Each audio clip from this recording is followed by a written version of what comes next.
Sénégal bésub le 16 février 1994 yemoon ak bésub mercredi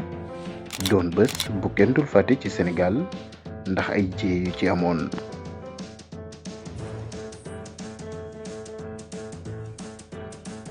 Folli Abdou Diouf Folli Abdou Diouf Folli Abdou Diouf Folli Abdou Diouf Folli Abdou Diouf Folli Abdou Diouf folli ko. ñu ngi jóge ci élection présidentielle 1993 Abdou Diouf daal di gagné Abdoulaye Wade ci yooyu la élection ci noonu ñu bari ne d'accord ñu ci yooyu les résultats parce que Abdou Diouf dafa sàcc boobu la élection Abdoulaye Wade daal di taxawal CFD te muy coordination des forces démocrates ngir jàpp na ni bu amee doole dana mën a def face Abdou Diouf te bu boobaa dana ko permettre pour mu mën a am majorité à l'Assemblée nationale. surtout sama doom Moustapha Sy mi nga xam ni seet na jamono ji seet na mbirum xale yi ba décidé ñëw jàppale ma ci. gannaaw ba ñu jugee ci élection 9 mai 1993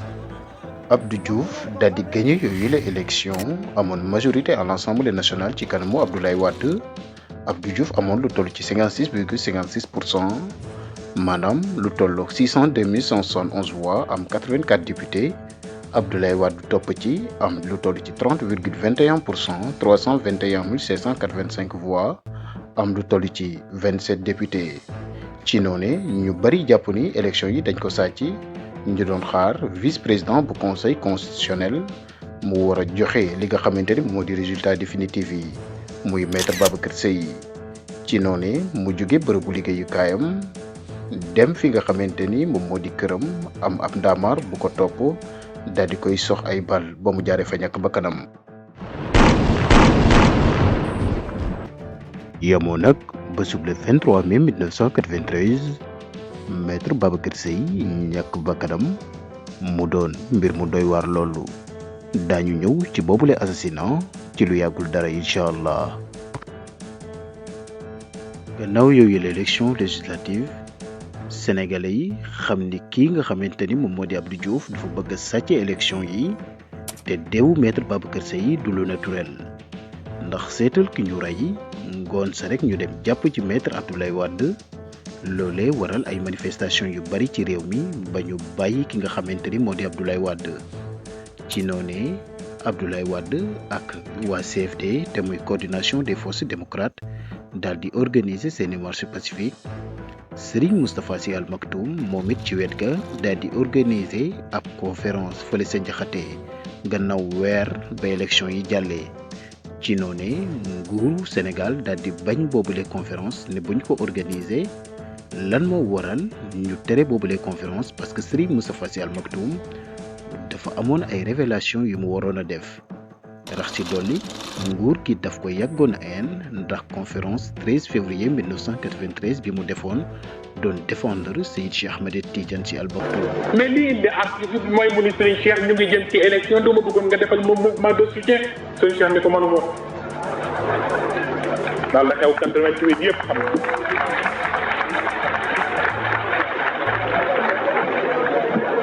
dama bëgg mu leer seen bopp ndax opinion publique bi dañ leen di jaxase Serigne Cheikh ni ko mënuma ko ndax ay gor rek la àndal te li xew yëpp xam naa ko ba ca des man diine ma fi bàyyi bu ma absente ñetti at nit ñi gisuñu ma may soog a ñëw woo nit ñi amuma lu ma leen di wax lu dul jàppal leen Abdou Diouf te Sénégal génn ci mënuma ko bii moo ko dérangé mu woo ñooñu ñu jox leen xaalis ñi leen def leen arbitre et pourtant protocole ba nga xam ni ñoom ca la ñu d'accord ba liquider affaire su ko sin texte baa ngeen man te Cheikh Tidiane joxu ma ko parce que man lu ko ñor rek ñor ba ma koy toppatoo moom sax yëgoo maa ngi jubal ay bis dana ñëw mu ni nañu bind leen maguy de Cheikh Tidiane xoolal boobu baax ci Sénégal. loolee waral nguur gi benn option rek la am mooy fan la mën a jaar ba emprisonné Serigne Moustapha Sy Al Maktoum.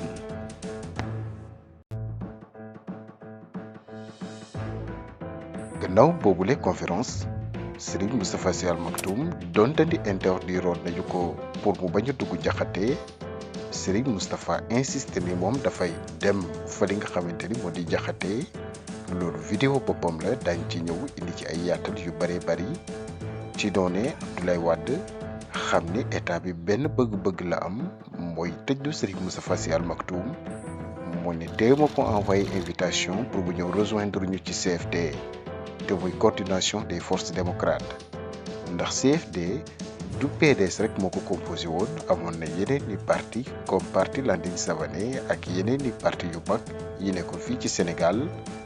amoon na ay mouvement religieux yu ci nekkoon lu ci mel ni les fatayistes bu Serigne Abdou Fatah Mbacké ak les Moustarchidine bu Serigne Moustapha Sy Al Maktoum ci noonu Serigne Moustapha Sy daal di décider dem rejoindre leen ci CFD noonee nag dañu tàmbale ñoom di organiser seeni ay marche pacifique ñu jàpp benn meeting octobre 1993 ci mois d'octobre boobee le Serigne Moustapha Sy di waxee li ñu koy jàppee te muy les 3 crises: crise de compétence, crise de confiance ak crise d'autorité. te loolu képp ku nekkoon ci Sénégal gisoon na ni nguur gi 3 crises yi nii Serigne Moustapha Sy cité mooy seen problème. réew ñu constaté ci yow ñetti crise bu njëkk bi am nga crise d'autorité te mooy kilifa gu mënatul la joxe ndigal ndax amatul autorité bu mu ko tax te ba ca yiis mooy ñu ko wër di ko joxe ndigal seen conviction tolloowul ak degré responsabilité bu mu yam kooku mooy crise bu njëkk bi mën na daaneel njiitu réew. Deuxième crise bi mooy crise de compétence te la jiitu ci crise de compétence moo di bëgg a defar réew nga xamuloo ñan ñoo war a nekk sa interlocuteur parce que erreur bu gën a rëy ci Sénégal nekk chef d'État bëgg koo liggéey bëgg a ignorer interlocuteur bu mel ni Cheikh Tidiane Sy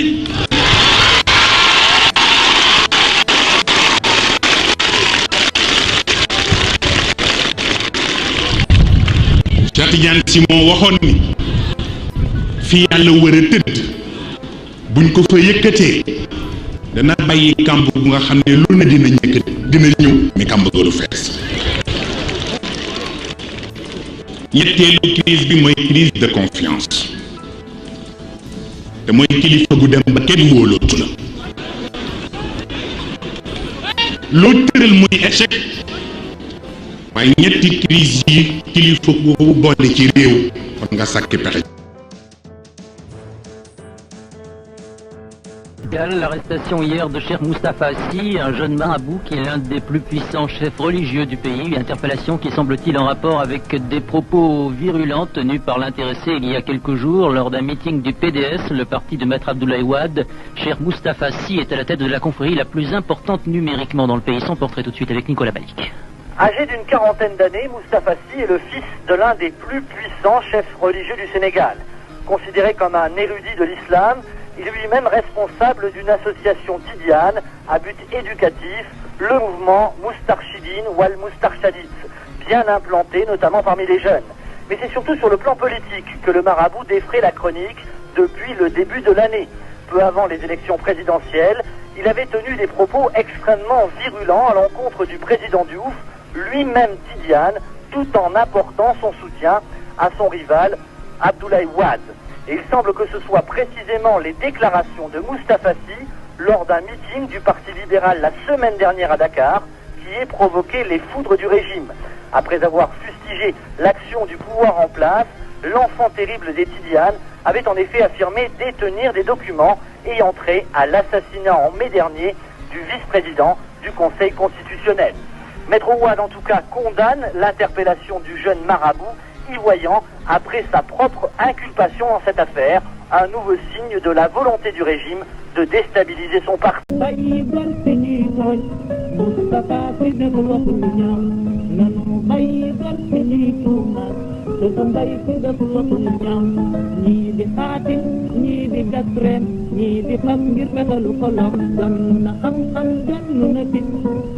Ci baayam Ahmadu